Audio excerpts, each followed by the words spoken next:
Kind of is. Do you want to open that door? Oh, you're right. I think you're right, Pam. It would probably be a giant heat wave on us. Okay, we got, here comes Frank, actually. So, great. Yeah, I know.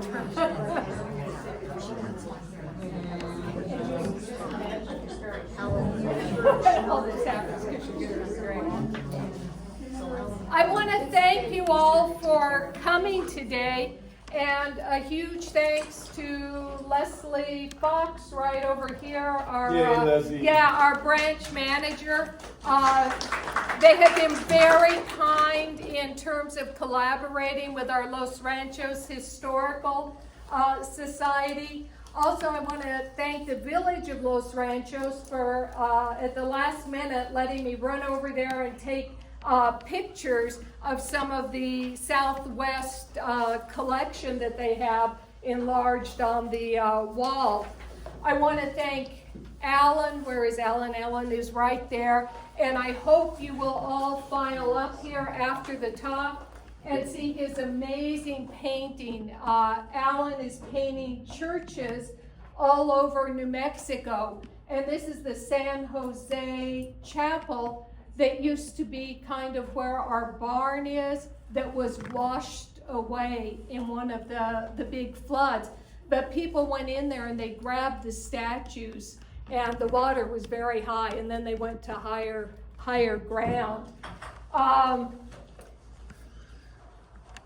For more information, if you all want to go to view videos of some of our talks and check out our website, you can go, I must thank the owners of the painting, Gilbert and Linda Benavides, who purchased the painting and were kind enough to bring it here so we could all take a look at it. So thank you very much. That was very, very kind.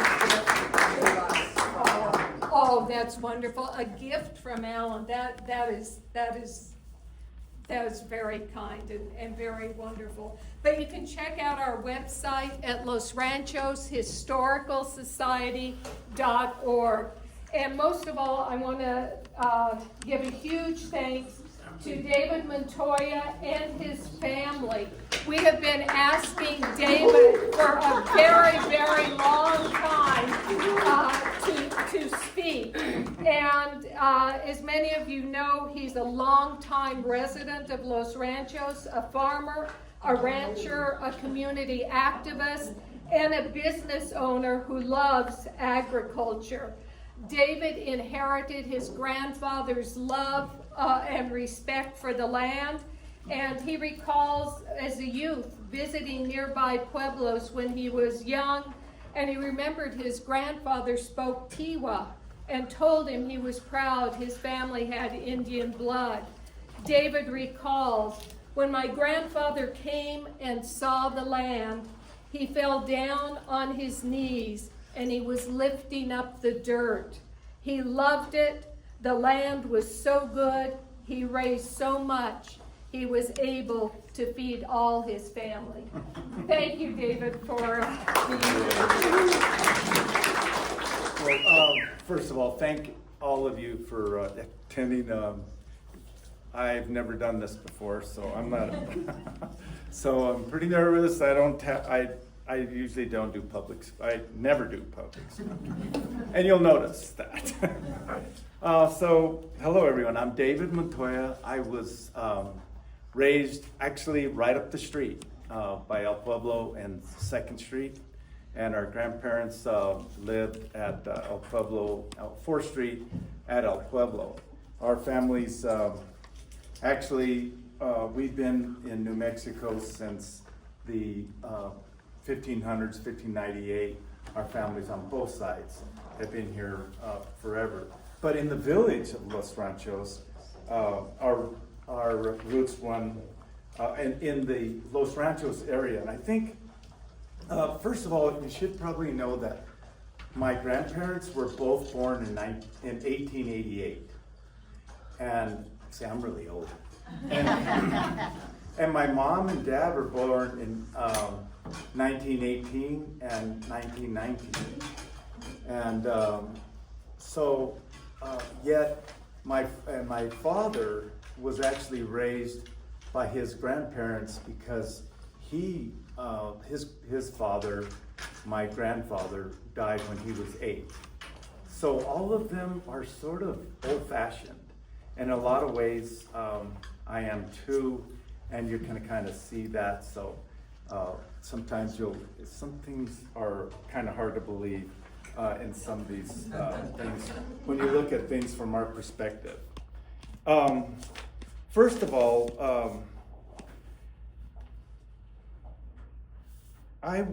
the village, the Los Ranchos, as we call it, the historical Los Ranchos, really isn't just the village of Los Ranchos.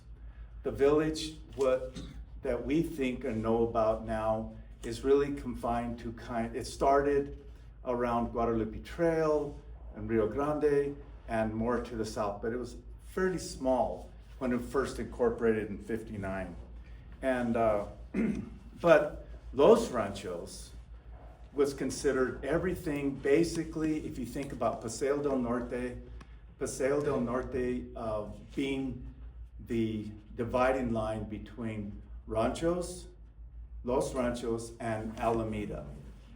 This was all part of Elena Gallegos, and Elena Gallegos went up basically to what is now Paseo del Norte. Of course, Paseo wasn't built until the 80s, but that's the line. And on the west, it's the river, and on the Los Ranchos is kind of considered, excuse me, to the hills on the east side of Edith.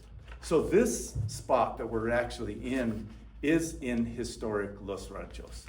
So it's sometimes a little confusing. I have a question. So the historic village, it wasn't a village, the historic community Yes. of Los Ranchos, like when was that? Like what time period? Or Well, records show that it was about 1750 or something like that. And I could be off on these dates a little bit.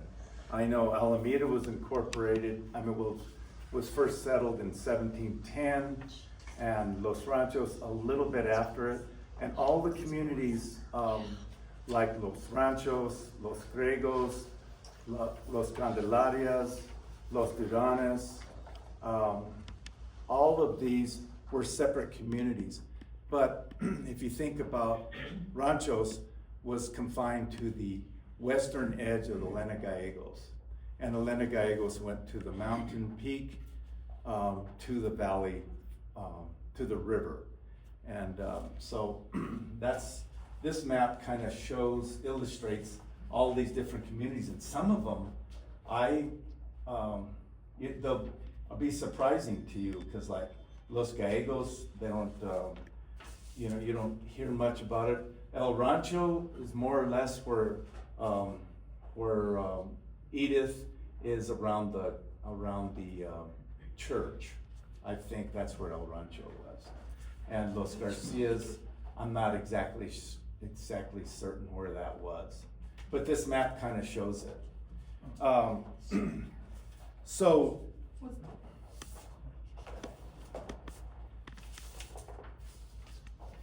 was there a flood? Yeah, I'm getting cued, I help. I need all this help, as you can tell. We're gonna put little cue cards like we do for the president. We're gonna just Yeah, so in 1904, actually you'll see in some of these slides, it'll come up. You'll see that there were many floods that came and flooded this valley out. And these photos kind of show them, but there was a significant flood in 1904. Oh look, this kind of shows it. These are the major floods that occurred here, and here this one is what I was speaking of, this 1904 flood. Now just look how much 03 flood hit. In 03, I was told that Alameda was destroyed in 1903. That's historical history from I've heard. And but in reading up, they say it was 04. But for sure in 04, this church, San Jose, that you see illustrated here that Gilbert brought in, was destroyed in 04. Yeah, here it is. So you can see it. Where would that have Where been? was that at? This was right next to where Village Hall is. There's to be the Jenkins Farm, but basically the park that's there, it's in that region. But sadly, this church was never rebuilt. And the community kind of split up. That community split up between going to Nativity, because that was rebuilt in 1910, started in 1910. And this church, it was called Natividad de la Santa Maria Santísima, which is the same thing as Nativity of the Blessed Virgin Mary.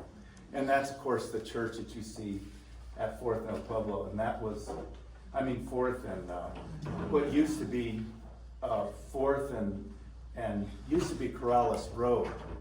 The older ones, how many of you remember when we had Corrales Road all the way through the valley? Yeah, in the 80s, when they built Paseo and Alameda Boulevard or Corrales Road was widened, they named it Alameda Boulevard. So there's two Alamedas now.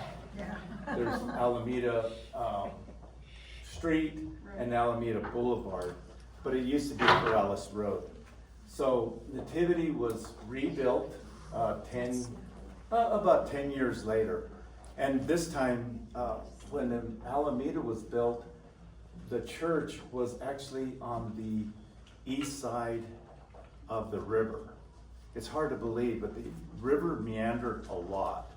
So that's why the Alameda land grant got split up between east and west side of the river, because a lot of people don't know that all of Rio Rancho and Corrales is all part of the Alameda land grant. It was very large. And Elena Gallegos was quite significantly large too. So in 1904, this, as I said, this flood destroyed the plaza. And I understand the plaza was quite large around the area that you just asked me about. It was quite large back in the day, but it was all destroyed and never rebuilt. But then, what's really cool, and I was really doing the research for this, really heartened to find out that all the communities from all the way from Albuquerque to Alameda, Los Ranchos, Griegos, all of them got together and strengthened the levees north of Corrales Road. So think of Alameda Boulevard. There's a big levee. If you ever went out there, we need some more chairs. Oh yeah, there's one. There's a big levee there, and that levee, the people built. I find it kind of incredible because it was written in the documents, and you can see this. These were built by Horse and Fresno before MRGCD, the Conservancy, came in the 30s. It was built about 6 foot high, and the Conservancy added 4 feet to it. But in the writings, it's kind of remarkable to see how all the communities got together and built this dike or the levee to keep the river on this present course, more or less where it is now. It was kind of mind-blowing to think about, because I know construction, and this is the way to build a levee, that I know of. But those guys did it with Fresnos and did it, with horseback and pulling these little Fresnos are called, to build up these dikes and levees. So I think it's pretty outstanding, and also rebuilding all the acequias. The acequias that we know, I was really happy to learn this, is that the acequias, almost all of them were already here in the 1930s. The hail, the rice, the gallegos, of course, that's very old. That was built in the 1700s, and even early in the 1700s.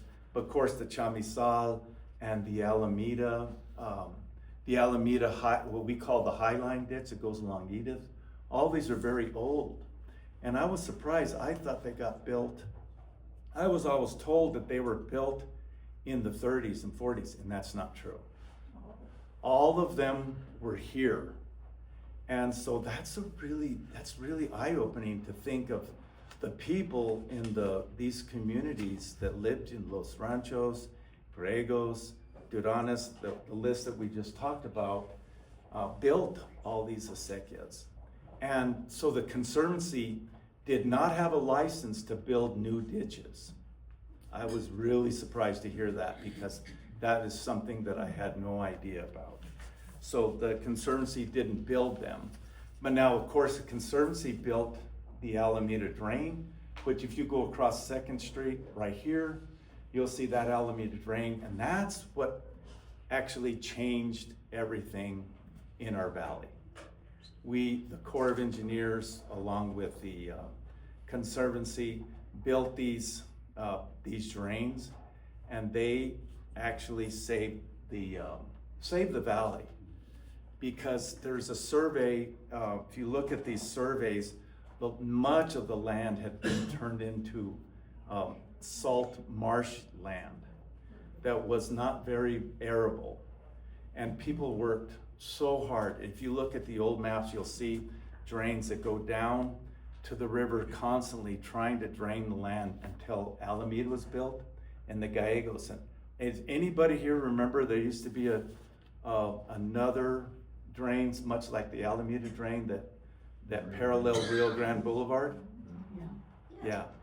So, and that used to go quite a bit north, all the way past Ortega. So these changed the river. Changed the valley, so now we could start rebuilding our soils. But I kind of like the idea that the floods really didn't break the community. Community stayed with it. Also, I found something that surprised me in some old Spanish writings, that when the Spanish first arrived, some of the natives, very likely Tewa and some other, had been irrigating small patches off the river frequently. So when the Spanish arrived, way back in the 1500s, 1540, they were already irrigating part of this valley that we call home. Okay, I might need help in reading some of my stories, because I do get a little choked up, because these stories are so fun, and they're so heartening to me. So I'm actually going to ask, because I can already tell that I'm going to get a little choked up, and so I'm going to ask Maria to read the story about the purchase and how our family came to 4th Street.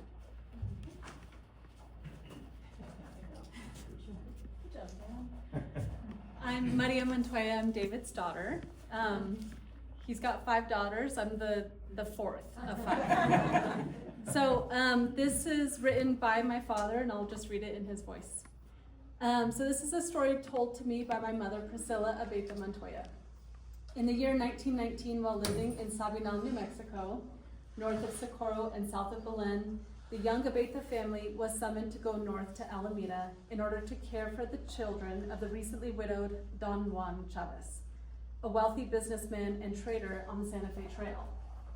Don Juan Chavez, Grandma Michelita's oldest brother, was having a hard time tending to his business and land holdings while raising his many children. He wrote to his sister, my grandmother, and asked her to bring her family and join him to live nearby his luxurious home in Los Ranchos, now a historical landmark on 4th Street, which was Old 85, US 66, Santa Fe Trail, and the Camino Real. Mom said they moved here with Grandpa Marcelino, Grandma Michelita, Aunt Josephine, and Aunt Julia in covered wagon in 1919 when she was just 1 year old. The journey took 3 to 5 days to complete, with stops to visit many relatives along the way. They arrived and moved into a recently converted gallinero, or chicken house. Mom said the conditions were not good. The house was drafty and full of lice. As I remember, Mom mentioned that Grandpa stayed only a short time that summer to help remodel and clean the place before returning to Sabinal. According to Mom, these times were hard. Lots of work, cramped conditions, and many children. Tewa apparently kept the large, beautiful house to himself and his business and left his children to Grandma's care across the road. This was likely the time when he took a new wife who did not want anything to do with his previous wife's children. Conflict even then. No, well, she died. His first wife died. This could explain the fact that the Abetas were not staying in the large mansion-like house with him. Meanwhile, Grandpa Marcelino went to work at the Santa Rita mine in Silver City. Grandma Michelita worried about him working in dangerous conditions of mining where men were seriously injured and often killed, not to mention the labor conditions at the time. Grandma was a very religious woman. She would gather her family often for prayers. She dreamed of bringing her husband home to her and her little family. Time passed and many letters were exchanged through them in the mail. From whom she purchased the property or how it came to be, I never learned. But somehow, Grandma managed to save money over time, enough to purchase 7 acres in Alameda, just half a mile north of Tewa's house. The property had never been farmed and were filled with small hills that were there from a time when the river had flooded in the past. It was a fine piece of property with lots of potential, and Grandma was exceedingly pleased to have saved enough and proud to have negotiated a price that she could afford.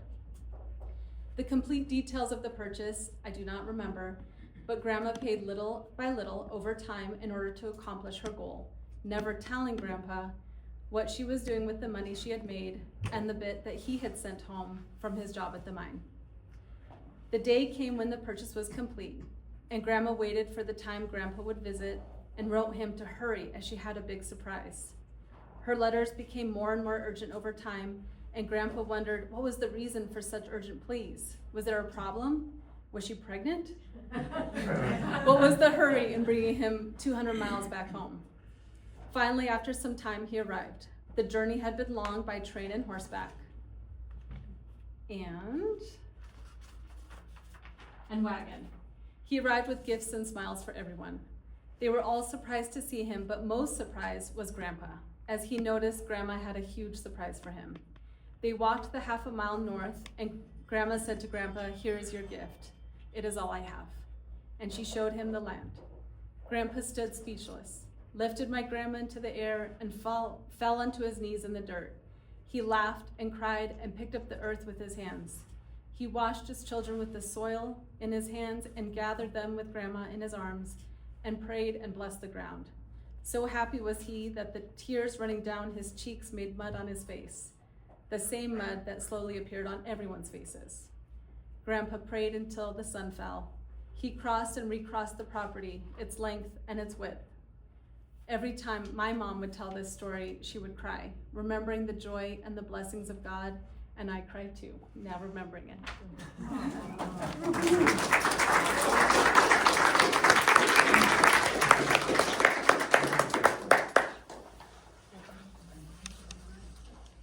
And I cried too.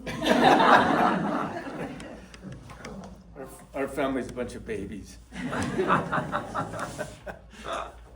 But it truly was a treasure, and my mom would be so emotional. It was so fun, and I'm still emotional. Any rate, to know now these properties that are divided along the river are usually, they're called tripas. We call them tripas because they look like a gut, you know? So that's what a tripa is. It's just a long, skinny gut, and you can kind of see it in these land divisions. This here is, this is from the 1920s when, and the early 30s when MRGCD was planning their new proposals for these drains that I spoke about earlier. But you can see how they're divided. And they did this to, it was very intentional to get access to the water, for farming, for roadways, and subsistence. And sometimes families occupied these properties and they would give them to their son. Like if you take a look at these, you'll see Lucero, Lucero, Lucero. Well, there's Maldonado and another Maldonado and another Cordova and another Cordova and a Montoya and a Lucero and they're all divided this way so you can have access, because the lifeblood, of course, is our Acequias system.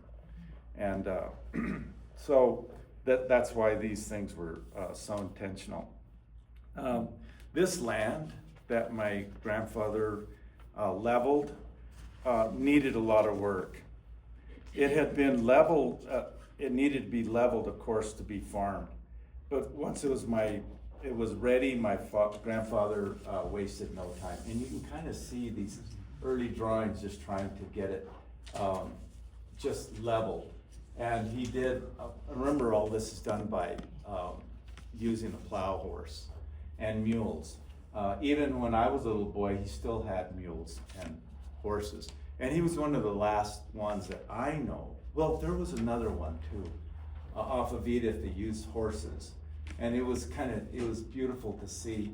And my grandma, you can see in this house, in this photo, she was very fond of the flowers of her garden. And the Acequias, she would bring it all the way down to 4th Street. But 4th Street wasn't so grand like it is now. And actually 2nd Street was a tiny little thing too. So there was not what you'd think, and there was a lot of space between the house and the property, but not too much. My grandfather, he farmed and he made, he raised cows, sheep, and made this cuajada. I don't know, this is, sometimes, I don't know how many of you know about farmer's cheese. It's really wonderful, and I tried to get some, but there's very few that make it. It's called cuajada because cuajo is the rennet that comes from sheep's gut. And so that, and also later on, they start using a pill to make the bacteria, to make the, produce it. And somehow I always think that it tastes just a little bit different, a little tartar, more tart when you use the rennet from the sheep. And that I know of, there's only one left, and he's in Chile. And I tried to bring some cheese for everybody, some cuajada for everybody here, but he was sold out. And because his father died a couple of years ago, and the son's picking it up. I had some for sale at Smith's yesterday. Oh. A slice was $7 a slice. $7 a slice. Yes. Oh my goodness. Well, my grandfather made it, and I was really lucky because this was something he was really proud of, and they wrap it in cheesecloth. It was really beautiful to see, and you had to be very careful. And it's not a long cultured cheese like an aged cheddar, anything like this. This is made just in a few days, but it's wonderful. And but it's a delicate process. And I used to jump out of the truck when he would drive around the valley, and I got a chance to go deliver it. And you'll be surprised to learn that one of the ones I used to deliver to was Sims. At the old Poblanos farmhouse. he liked, my grandfather knew him and they liked each other, and he actually spoke beautiful Spanish. Really nice Spanish, as a lot of other people did too then, but I would run out and get it. Yes. So he would sell farmer's cheese and Yeah. that wine? I mean, And wine, he would sell wine too. oh, he would sell wine? Wine and cheese, and travel all the way from Santo Domingo and I got to go with him to Santo Domingo and to Sandia Pueblo. What was really cool about my grandfather is that he spoke Tewa and Keres, and they're very different. And it was very remarkable, and I actually don't know anybody else where I grew up with that knew these languages. But it was a matter of trade, business, but respect. And it was very neat. And even when I started my company, my construction company, Alicia is shutting down? it's not happening. Oh, well, it'll wait. When I started my company, I met Luis Sandoval in San Felipe Pueblo, and when I went to go to the fiestas for King's Day, the January 6th, I met his grandfather, and he says, "I knew your grandpa," and he just went on and on and on, and he was a very old man, well up into his 90s, and it was just neat to hear that people that have that kind of respect for the natives. And also one of the trips on his route, he would go all the way down to South Valley. I forget the name of the little community south of Dudarnes, and I can't think of the name of it. But he'd also go all the way across into Willard and Mountain Air and those areas. Those areas were kind of cool in a different way. We had relatives out there, the Velasquezes were very good friends, and he would sell there too and trade for salt. And now that is a whole nother story. You need to talk to somebody that even knows way more than I do. I only knew about the blocks that we used to bring back. On the way home, they would fill up the truck with these blocks of salt. And these salt blocks were mined right there because in the Estancia Basin, those are a closed basin, there's no outlet for the rivers. So salt would build up, and for our area, that's where the salt came from. And it was actually a large resource. If you want to do a deep dive, you can study that. But for us, he would bring them back, and the salt was used to cure meat. My grandfather had a jacal in his cortito that was partially dug out, and the salt would line the outsides, and meat was cured there. And I've always liked taste. I don't know how many of you like aged beef. It looks kind of gross for some people. And lamb was done the same way, but they hung them in there. Very, like I say, they were very old-fashioned. My grandparents had a two-holder. They had an outhouse, and we used to always laugh when we were little kids because we thought, who goes in here? Two of you in this little outhouse. But yeah, that's kind of the way it was, and everybody had one. And so somebody had a question. By the way, if anybody like to ask something, please do. It makes it more fun. At any rate, he traded sheep for corn with the native people, and the trips to the trips out east and south and north. Now the Acequias, Dave, are we gonna read that story which, about your? yeah, since we're on the subject about the natives, there's this story that I call Grandpa's Whisper. Can we read it? Yeah. You got this. Give me a break. Okay. All right. One more. I'm up again. I'll try to put this on this time. Okay. This is again in my dad's perspective. It's called Grandpa's Whisper. When I was a little boy, I was always happy to be with my grandfather, who I loved and admired very much. He had a certain quality about him, and everyone respected him and wanted to be near him.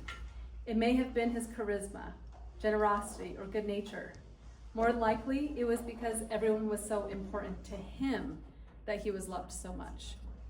One thing that stands out to me about really wonderful people is that people who come in contact with them feel that they are special to that person. My grandpa had that quality about him. If you talk to my brothers and sisters, especially my brother Paul, each knows that they were his favorite. Of course I did too. I loved him so much, I knew I was his favorite. Just to sit next to him, I was special.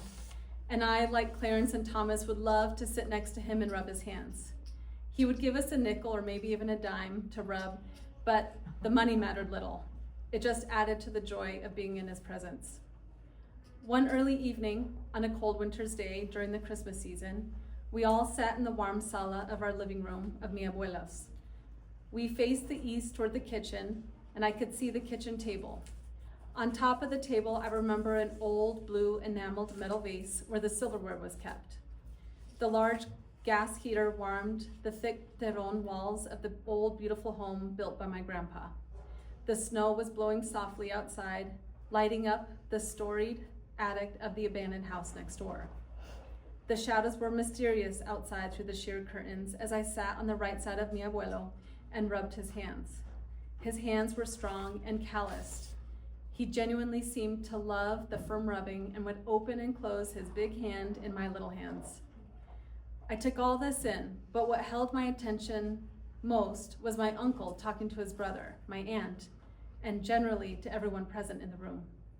Basically, the conversation centered on the indisputable fact that the Spanish, and generally our family in particular, were of noble heritage and of pure blood ancestry, descendants of the original conquistadors. Furthermore, we had not a single trace of Indian blood, and true, we were descendants of royalty. All were in agreement, it seemed, as the words were spoken with such an authoritative fashion, without a shred of doubt. I remember beaming with a sense of pride as I thought of our esteemed heritage, when Grandpa turned to me and whispered, "Pueden decir lo que quieren, pero te digo que tenemos indio en la familia." They can say what they want, but I tell you sincerely, we have Indian blood in our family. I recall looking at him in amazement as he smiled at me. I felt an intense rush of pride as he shared this news with me. I remember looking at him as he slowly puffed on his pipe and looked down at his grown children talking on into the night. I looked at him in the built-in waistcoat cabinet to his left and locked wainscot and locked this memory deep inside, never to forget. To this day, I'm not sure exactly why he shared the secret with me, a very young boy at the time, and why he didn't say anything out loud to the others to put a stop to such foolish talk. Presumably the futility of refuting such strongly held beliefs. I'll never know, but this memory held fast, and since then, I have a pride and honor with my Indian heritage as well as my Spanish.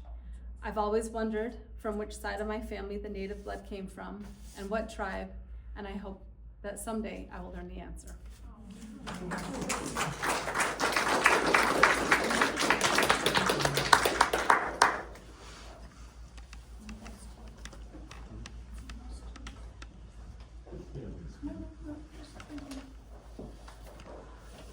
Okay, it's kind of neat to hear the story told because honestly, he was a remarkable man, and this this thing about, Here, I'll get you. this thing about his hands, one thing I want to tell you is that his hands are like remarkable because they never stopped. I don't know how many of you know people like this. It's just cool to see them. Their hands never stop. They're always building, they're always doing something, they're always fixing something, and their hands just never stop. That's the way he was. And there was a picture earlier, like this one. You can see, like the ristras, these things made. By the way, does anyone know how long a ristra was? The length. It was a particular length. And what they were is a bale, because all bales were made out of wire. And those used wire bales were used to make the chili ristra. So when you see them traditional size, the old style is very long, and they're usually long or sometimes made in a circle. So you can kind of see those were, and they will vary a little bit because a bale of hay will vary. But in the old days, you didn't have twine, you used wire bales. Yes? Which one is your mom? Oh, my mom is this one.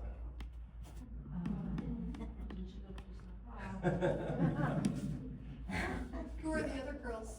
This is my aunt. This is my uncle Monico, and this is my aunt Susie, my uncle Monico, and Aunt Julia. This is Aunt Julia, Monico, and Susie. Yeah. Is that disputed already? It's close. Yeah. Auntie Fina's not in this photo, and I don't know why.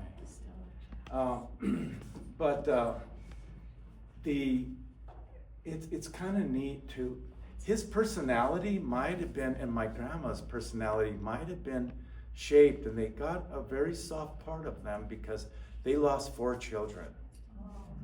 And some are older, like Susie, this one here, she died from spinal meningitis. Oh my God. So I think that had a lot to do with how our character gets shaped. We change a lot when we lose somebody special.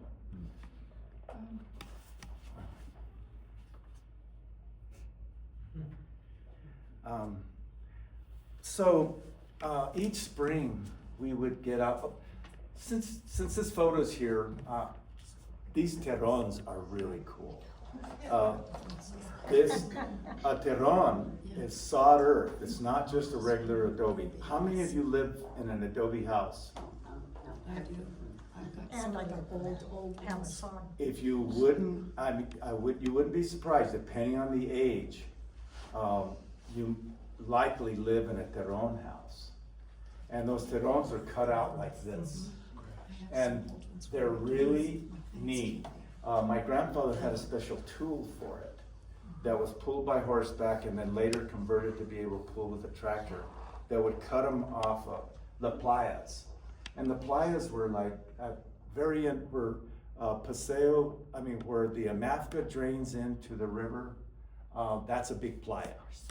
And they would cut the grass very short and then use a tool to make the adobes and then pull them out like he's doing right there. And these terrons are really wonderful, and they're just indestructible. I just wanted to say that part of Farm and Table was made with Teron, the original part, and there's a truth window that is just a blank frame that shows the Teron. You can see the mud and the grass and everything in there at Farm and Table. It's a wonderful way to build, and they were quick and we'll see some other pictures later that will kind of illustrate that. What are they composed of? The sod earth, and they're actually, in the prairies they build them too, like in Nebraska and those kinds of places. They're familiar with them as well. They're just grass growing that's trimmed close, and then it's cut at sometimes 10 inches or to 12 inches wide, and then cut the other way to dig out like this. So they're just dirt, mud, clay, and grass. So I have So another question. if you water them, they'll grow. So are they cut out when they're muddy, when they're wet, or when they're dry? No, when you cut them, you wait. It's hot weather like now, hoping it doesn't rain, and then they'll dry out. You know how you see our clay ground, it'll start to crack. That's what happened. And then they would come in with a tool, and my grandfather had one of those too, and they just pulled them out. He's doing this with a shovel, but others had a little tool that had a flat top and a little scoop on the bottom, and it would just flip them over. And you'd put them on one side, and they'd dry out, and then you'd load them after that. Each spring in our acequias, because acequia is lifeblood, each spring we would clean our acequia. Now even though I'm old, the MRGCD was around. They would take care of all the major ditches like the Chamisal, the Daramaveta, or the Gallegos, or all the ditches, the Hale, and all these that are MRGCD ditches. That was their responsibility. But all the people would take care of their own ditches, like a private little acequia. They would clean them, and this was a job done every spring. Usually you do this in February. And my grandpa, because he had this horse, he had his plow horses, he had a special ditcher that the horse pulled. It was really much easier for us to clean our ditches because of that. And then you just trimmed it by hand. This got done early in the year, usually in February when it started to get warm enough. You would do this work because water starts up March 1st, typically. And our ditch, where we grew up, went from the Daramaveta. Daramaveta is an old ditch that comes off. By the way, the Chamisal was called the Acequia Madre. That was before the main ditches that the Conservancy brought in. So in those days, the heading was north of Corrales Road, the heading for those acequias, as well as the Alameda acequia that it's east of Edith. Both of those had their headings up by Sandia Pueblo.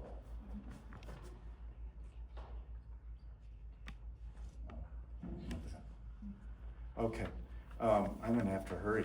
We have another group coming in. Okay, so our ditches came from all the way from Daramaveta, the railroad tracks essentially, to 2nd Street, and we clean that every year to have that ready for us. And we had a really nice garden, and usually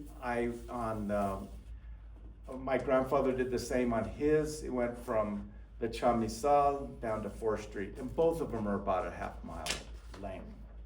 So I learned to irrigate as a very young boy, and I think that I'm gonna kind of kick this up a little bit. And May 15th was and I hope we have a photo of May 15th was San Isidro. And the priest would come by. May 15th is the feast of San Isidro. And he's the saint for agriculture. And it's a great story of the saint if you ever want to hear it. It's neat, it's worth looking up. But the priest would come along walking down the acequia and using a procession and bless all the ditches, bless all the properties, all the tripas that I'm talking about. And it was really important to the community for us to have something that we're very intentional. If we put attention to things and we bring God into it and our full attention, things start to really blossom. So I think we're gonna, do we have time? You have till 3 o'clock, don't Oh, I'll panic. really? Yeah. Okay. Well, Don't believe that. I am going to talk about the fruit stand. Where is that?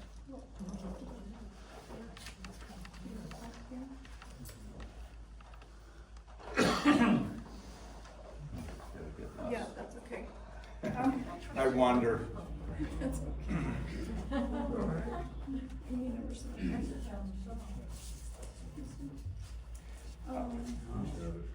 Well, yeah, when early in the year after the first waterings typically, my grandma would send me out to pick wild asparagus.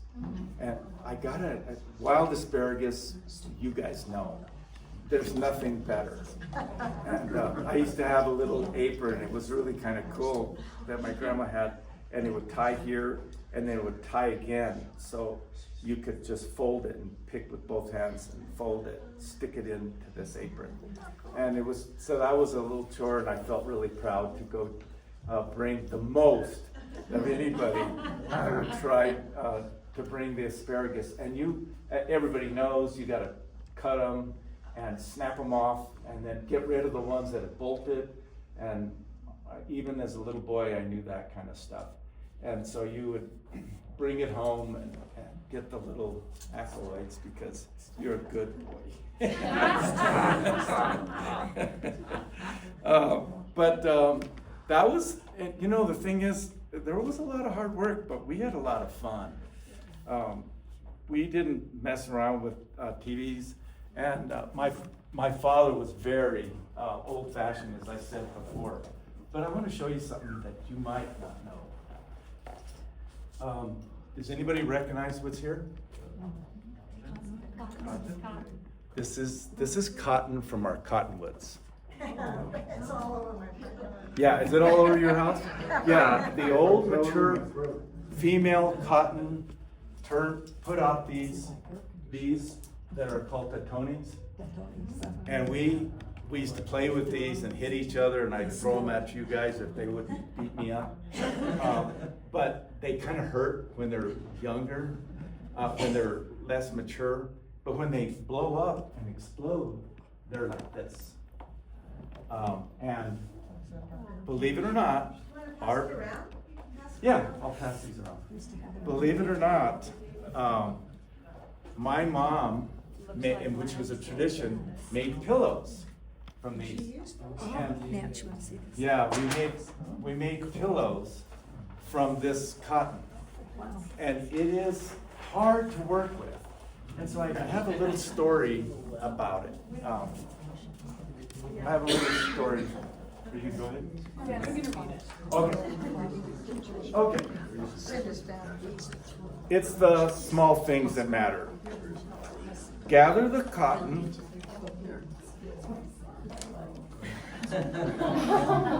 That fast, huh?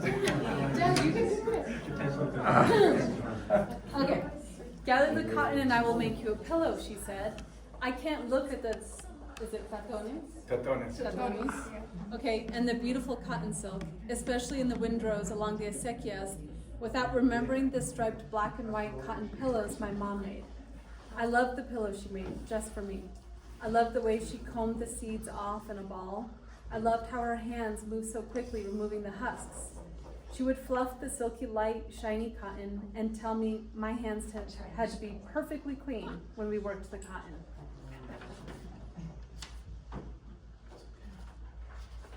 She would let me stuff the pillows and show me how not to crush the cotton. She would sew a cotton cover inside the striped bag, sew the edges, then carefully put a pillowcase and hand it to me. She made my pillow right away when I brought the cotton because some things just can't wait. They must be done now because the cotton settles and quickly becomes spoiled, packs down and gets contaminated with its own seed husk and oil from your skin. You must be gentle, quick, light, efficient, and ready to throw out any unsuitable cotton. The huge bag I brought her today would produce only a corner of the pillow. I remember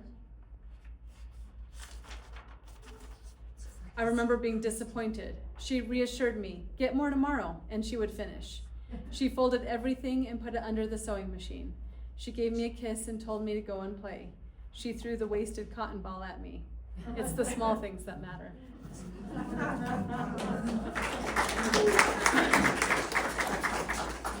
Yeah, well, these pillows are, I had my pillow forever, and that it was my gray and white striped pillow. But this work of taking off those seed husks, I don't know if you see them when you're going around, you have to be really careful, very clean, and very quick about it, because right away it becomes soiled. But they're really wonderful cotton, and it just kind of showed the resourcefulness of our people.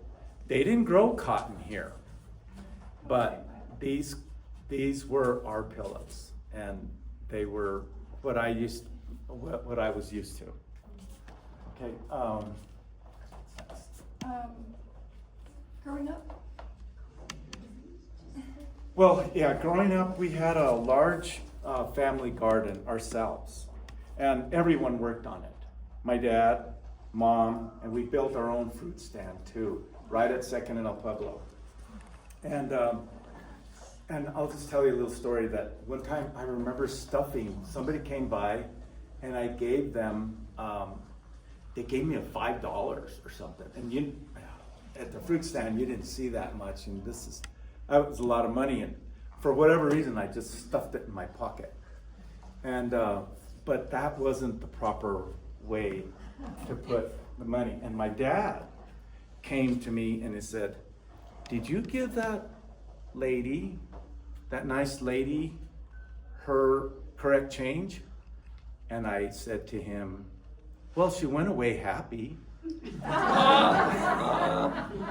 And then he said to me,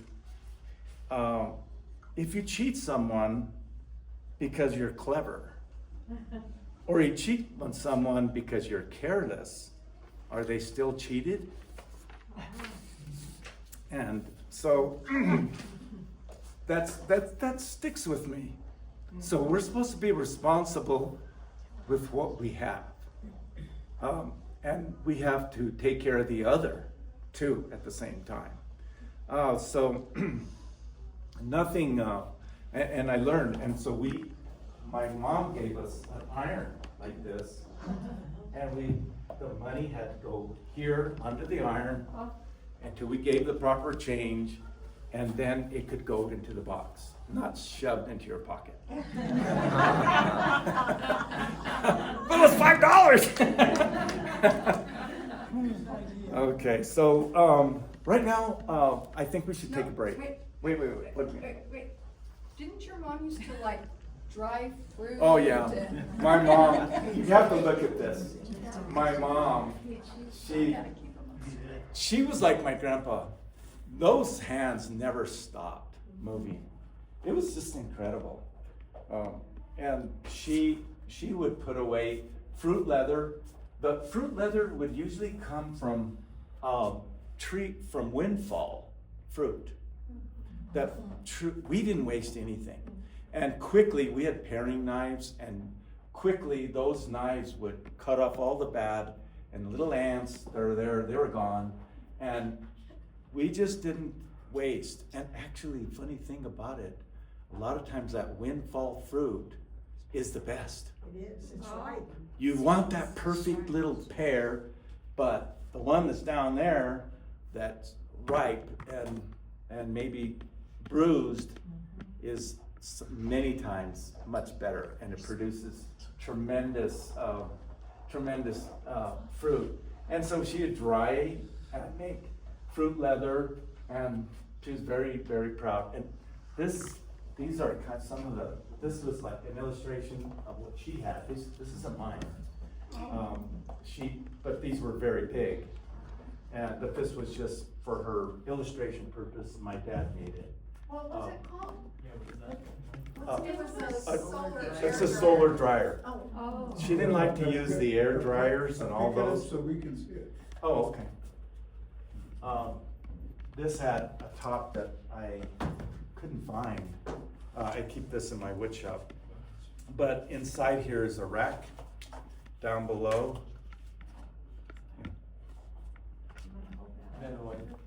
Yeah.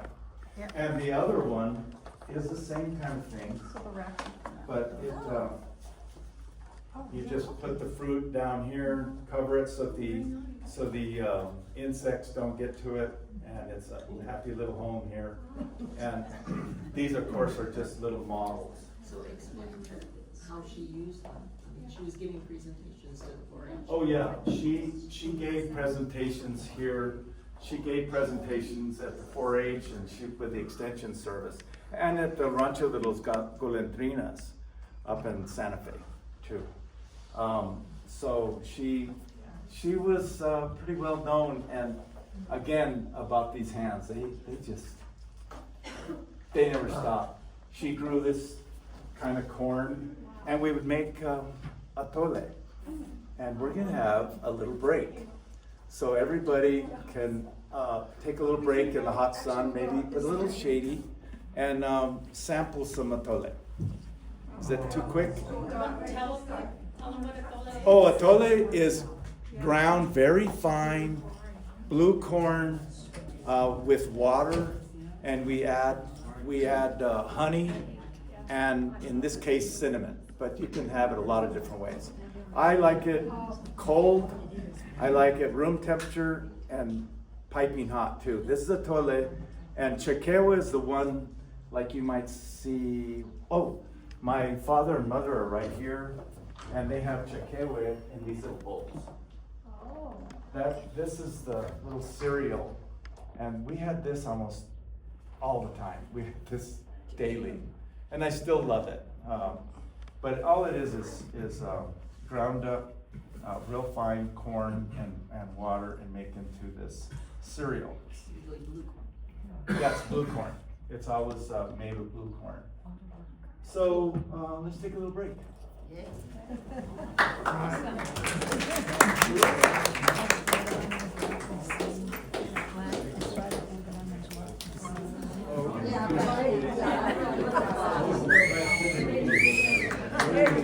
All right. So we're going with intermission's over now.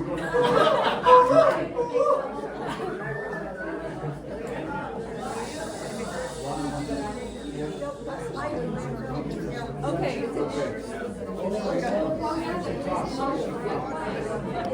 I don't know if I should close this door some more. I'll do it.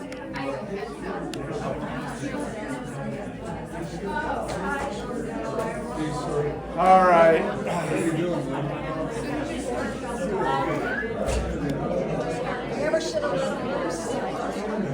Okay. Story from David's childhood.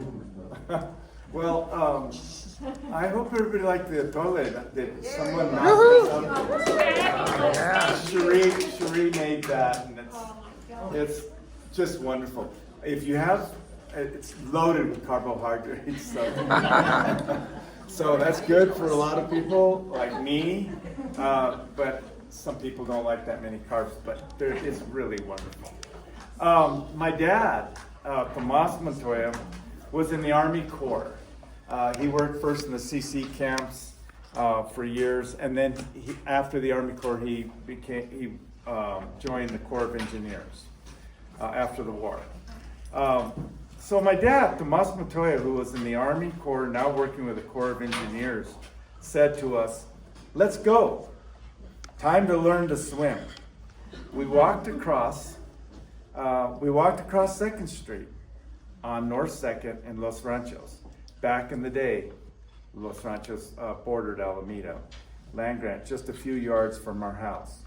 We took sandbags with us, the same ones we used during the monsoon to keep our house from flooding. We stood in the water in the Alameda drain and worked briskly while digging a hole and filling the bags with saturated sand.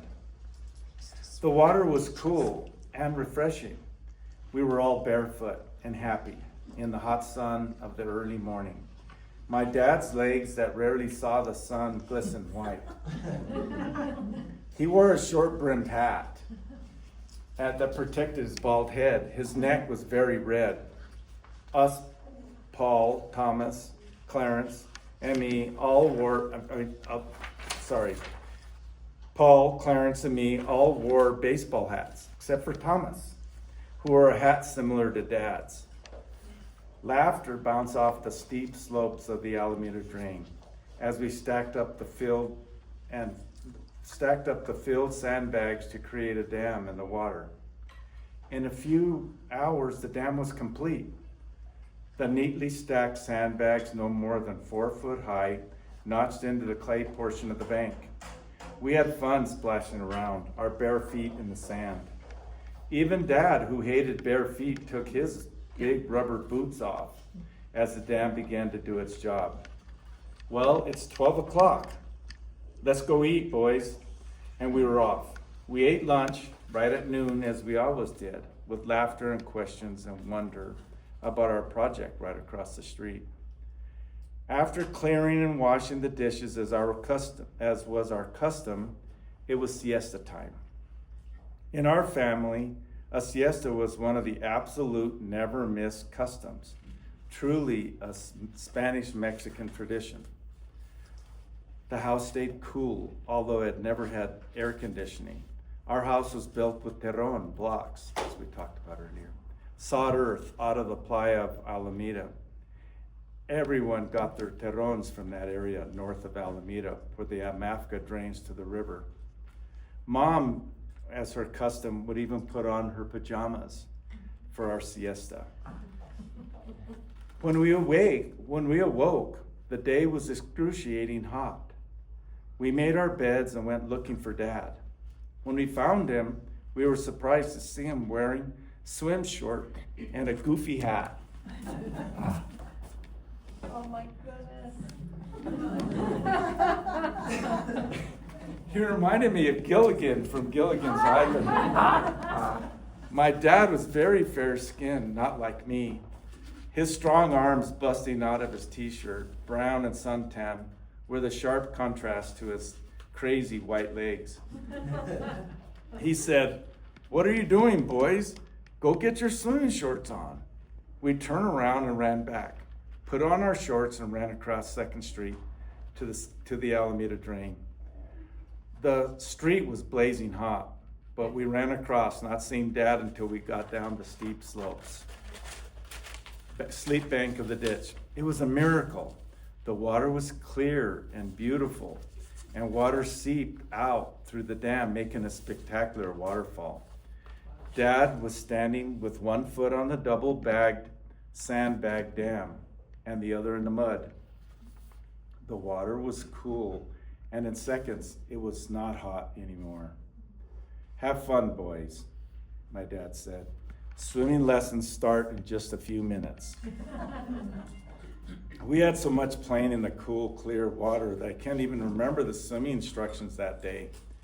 Right away, we wanted to make it deeper by building up the dam. My dad said, "No, the ditches are a necessity.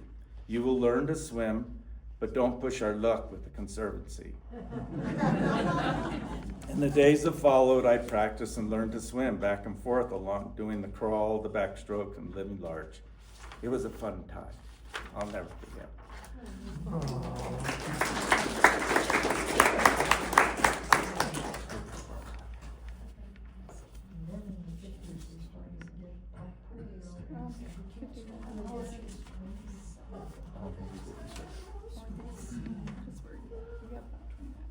Okay. Well, I'm going to go through this really quick, and then we're going to get to another really quick story that's really important.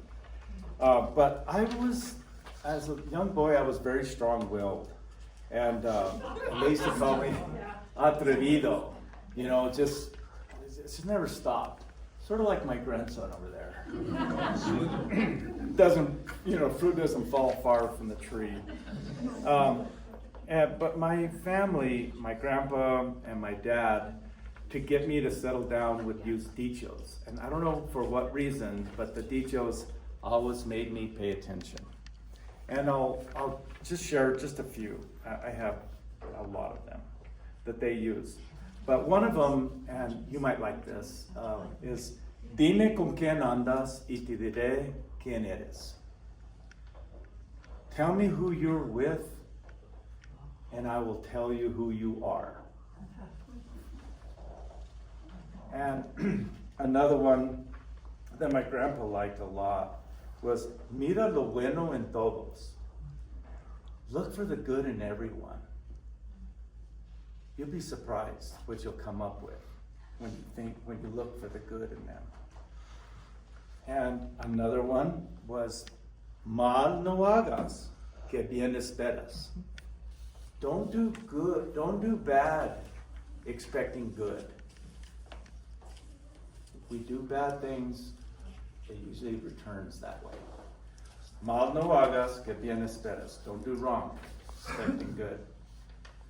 And then one of my dad's very favorites is, lo que hoy haces, con eso duermas. Duerma bien. What you do today, you sleep with tonight. Sleep well. That's a warning, and it teaches us that, yes, we are our brother's keeper. So, I'm gonna have a short reading. Where's our reader? Oh, do I have something? Oh, there she is. Oh, this is my mom's. The next page. Okay. This is from the Shining River. My mom's in Shiny River. So, do you all know of this book? Yeah. Okay, Shining River, Precious Land, written by Kit Sargent, I believe. Okay. And Mary Davis. And Mary Davis. And this is an excerpt, I think, from your mom. Yes. So my grandma, Priscilla Montoya. This is what I remember about the Depression, the people, the young men and the old men walking from one place to another looking for jobs. They were begging for food. I remember my mother giving them food and then sending them on their way, or they would give them lodging for the night in our garage. We fed many. We didn't call them beggars at the time. My dad didn't want to use that term, but that is what they were. They would get off the train and they would come in droves over here.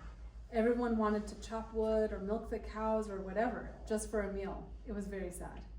During the war, someone stopped at my dad's house and gave him $300. My dad said, "What is this for?" He said, "You remember during the Depression that people were stopping over here and you fed them?" My dad said, "Yes." The man said, "I made a sign in front of your house on a post to let people know that they could lodge at your house." He said, "I have been very successful and I want to come and I want to thank you for the people." And he came when my dad needed it the most. That was a lot of money back then. That's when we knew that they had markers for the ones that would follow. We didn't know that then, but my dad said that's why we got more than our share. What was the sign? It was a sign just telling people you wouldn't be turned away. You could find lodging. It wasn't a real sign, it was a. Little sign that, a little marker. It was like the brown cardboard, we'll work for food. Stop here for food. Stop here for lodging. No, but it was a secret. It was a secret Yeah. marker. I thought they painted Yeah, the color or something. I understand later on that they used to put little markers for where people would be more accepting. And I think we're pretty fortunate to live in a place like New Mexico that is open and gracious. And we have to always think about how we treat those around us that are having a tough time. I'll give you another dicho my dad used to use. Sometimes we see some people and we think, God, that guy should be working. Look at he's able-bodied. And my dad didn't like that kind of stuff. And he would say, uno no sabe que el otro lleva en el lomo. You just don't know another burden that a person's carrying. We think we know. They look able-bodied, but maybe they were in Iraq. Maybe they saw some terrible things. Maybe they lost their dad or mom, or we don't know. We just don't know, but we think we do. So that's a way to correct ourselves sometimes, to just say we are our brother's keeper. And when my parents first came early in the 1920s, you might know this, there was an epidemic then. And it's a really cool story that they were taken care of, even though they were new to the community. And Alameda was a very old community, and Ranchos was a very old community. People had been here for a long time. And my grandpa used to always say, we're newcomers here. Even though, they moved here in 1919. But during the epidemic, the house was quarantined, and the neighbors would feed them. They couldn't even leave the house to wash their own dishes, which puzzles me thinking about it. But the neighbors would come and pick up their dishes and wash them and clean them and bring them back so that they never had to leave the house. So this is the kind of community we live in. These are the kind of neighbors you want to have, and these are the kind of neighbors we should be. The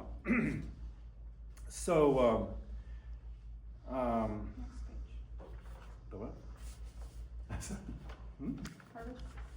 Oh, yeah, one time I wanted to be like my grandpa and clean up and pick up the last corn, pick all the corn and be very fastidious because they were. And and my grandpa said, no, you have to leave this.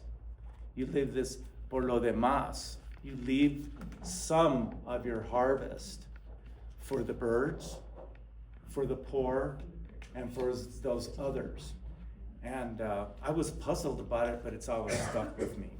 And there's a Bible reading about something like that. And it goes like this. Where is it? I didn't. It's not here. It's Leviticus. It's on the screen. Well, On the screen, look behind you. Leave some for the others, the birds and the poor. Leviticus 23:22.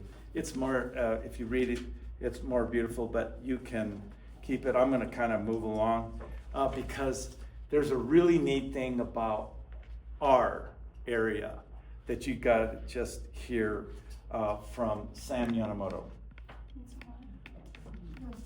And where is it? I don't know. Do you guys know Sam? Did you know Yamamoto's? Do you guys know where Yamamoto's was on 4th Street? Yeah. Because now what's there? Paseo del Norte. Very good. Okay. My folks are from Japan. They came here early in the 1900s and settled in Phoenix, Arizona. I was born in Glendale, Arizona, May 19th, 1923. This is Sam Yamamoto. We were forced to move from Arizona during World War II. There was some hostility, but in general, people in New Mexico were very nice to us. I love hearing this. This is just really cool. This is us. That's the reason why we stayed in New Mexico. We were farming in Grants. My father pioneered the Blue Water District, growing the first carrots to be shipped back east. He was encouraged by the Santa Fe Railroad because they wanted to develop a freight trade so that the company could get their businesses freighted goods back to the east. They owned every other section of land. When the uranium time came, all the water rights were bought up for the uranium company and the carrot business dried out. We moved to Albuquerque in 1945. What made us come at that time was that my father got sick and there was no hospital or doctors in Grants. So rather than go 80 miles each time, we decided we'd better move to Albuquerque. We moved to Alameda, just north of the Alameda Church. We truck farmed. Then we had the opportunity to buy this place, Yamamoto's. At that time, my father was still an alien, and the Oriental aliens were not able to get their citizenship. It was not until after World War II that they finally became American citizens. Until then, they were seen as second-class American citizens. Even if they had lived in this country all their lives, they were still weren't able to get their citizenship. Well, my father became a citizen, and after it was available to him, Sam Yamamoto. So, when you hear these things, you think of times like now, when there's others, and that we're not so willing to accept them. And then it took 40 years for us to come around during Reagan's period and decided, you know what, let's finally apologize. Sam was born in Glendale, Arizona. So these are one of the reasons why I like this. And what I like the idea is not only the Yamamotos, the Tagamis, the Tamuras, the Matsubatas, and another one, but I always forget their name on Edith. All these were on 4th Street, and they were our neighbors. And you might remember where they sell pot right there on 4th Street by Publisolano. That was their fruit stand. The Matsubatas were just terrific.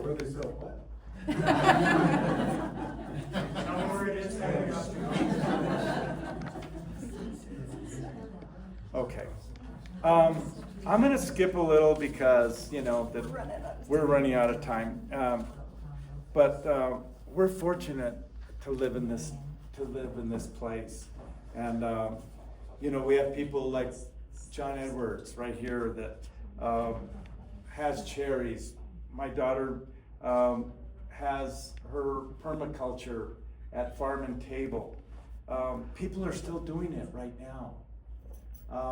And we need to keep this beautiful tradition going. As you go through some of these pictures, I want to. Sorry, I took the wrong. My daughter grows and has a beautiful garden. Those are John's children that you saw eating cherries, and this tradition continues. And we have a legacy to protect. Our Acequias are really special. I brought this glove. Another little story that I just love. I remember walking down the ditch bank with my grandfather, and there was a glove there. And I go, oh, look. And I picked it up, and I was happy to have this glove. But this isn't it. But it was another glove, of course. And but he said, no, mijo, you pick this, and he put the glove on top of a post with a rock. And this is the kind of neighbors that we are supposed to be. We're supposed to be looking out for each other and taking care of each other and keeping the Acequias open. Right now, we live in a time that people want to close them. They don't want you to walk down them because many of the ditches, believe it or not, that you guys will walk down and we love to use are on private property. This is the Pueblo Acequia, and this Pueblo Acequia is owned by the landowners on each side to the center of the ditch. So we have to continue the work that like Jeff is doing, having our little walks, and he continues it. Walk the Acequias or something it's called. And it's important. We have to use and protect and cherish it for our children. We're not doing this for just us, because we're going to be gone too. And but it's for our children. So we have something to protect. Well, we're so fortunate to be here. These Acequias, to being good neighbors, and I want to I want to close with another. We're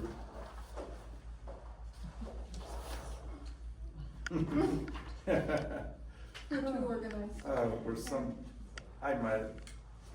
I'm gonna close with something else too, cause not to take all the time and take all your precious time too, but,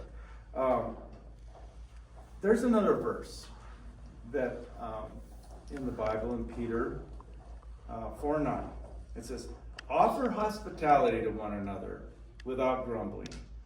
Each of you use whatever gift you have received to serve others as faithful stewards of God's grace in its various forms. I want to thank you. I have a lot more stuff, but I think we're crowding their time. Another group's coming here, right? And so I don't want to take your time, but I do want to thank all of you for coming to this place.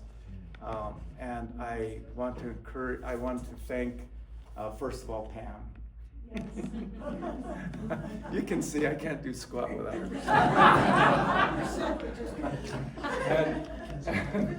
and Cherie, and Antonia, and Felicia that did all this, and Marty, and Antonia and Cassandra aren't here. Cassandra, she's gallivanting in España somewhere. And so I want to thank all them and for this opportunity to speak. And I apologize because I'm not great at this. But I just want to tell you how much I deeply appreciate you.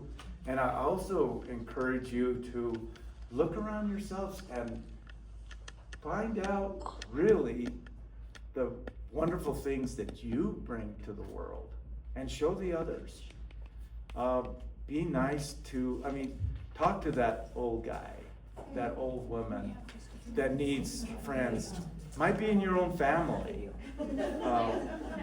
And spend time with them and cherish them and make them important and let them know that what you do and what you're good at, and keep working at it, because it'll help the community, it'll help you, and it'll help them, and they'll feel appreciated, and it'll make this place a better place.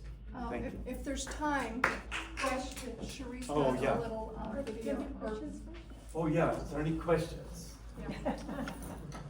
Yes. You mentioned the Yamamoto store closed. When did that happen? And the other stores you were talking about, did they kind of go away over time, or? Yeah, well, the Yamamotos own 50 acres. They bought the old Brooks farm. By the way, a lot of people don't know this.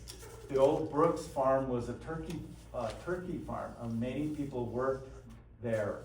But when the Japanese came, people got together looking for a place for them, and they were established at the Brooks turkey farm. And it went all the way from 4th Street all the way to the river, basically. And it was a very large place, over 100 acres. It expanded to almost 100 acres, 70 some acres or so. And but they moved when they were gonna be taken by eminent domain. For Paseo del Norte. The people in Alameda fought really hard against it. The village it was a tough time, because the village was trying to protect Montano, and the village of Los Ranchos kind of gave up Paseo, hoping that Montano would never be built. But we got them both. And the Yanamos moved to El Pueblo, you might remember, but it was never quite the same. And it was a challenge for them, and I'm sure they did well, but we all lost a wonderful thing when we lost the Yamamotos. Any other questions? I thought you said that the Yamamotos moved just north of the church. Oh, when they first came. What church was that? It was Nativity. So it was, north of Nativity. Alameda? Yeah. Okay. Yeah, Okay. just close by to Dave Santianas' Okay, got it. bar out there. Oh, yeah. But that's where they first went. It was a very small place, and but then they moved to this to the Brooks Turkey Farm. Yeah, 3 brothers came, and they all worked together. It was a really neat endeavor, and our people really endeared themselves to the Japanese. And actually, there's a little video that's kind of cool. I just love this story about the Japanese because I think that we can count ourselves, we can have credit for being accepting to these people that were not accepted in California and in Arizona, and they found a happy home here. Let's see, any other?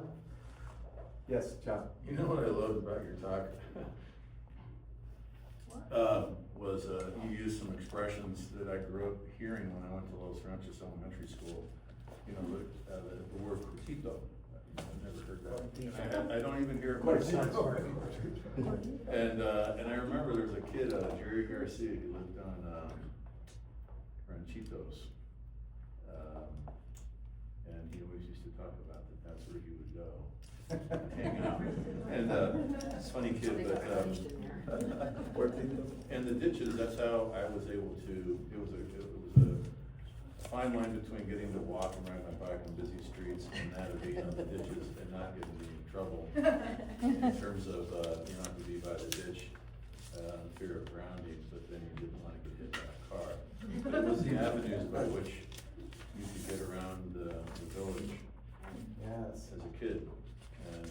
And then the names of the property owners in the tracks, those are the common names of all the kids that I went to school with. Yeah, us too, I went to Ranchos, and my kids all went to Ranchos, and my mom went to Ranchos, and my aunts, so And we Ranchos used to been throw around a long time. tectonics on those trees. Yeah, so, again, we have a lot to protect, and so if there's a little bit of time, if you like to stay, do you have any other questions? Well, thanks again for joining us. Pardon me? Oh, and thank you for setting me up to this. It took a long time, David.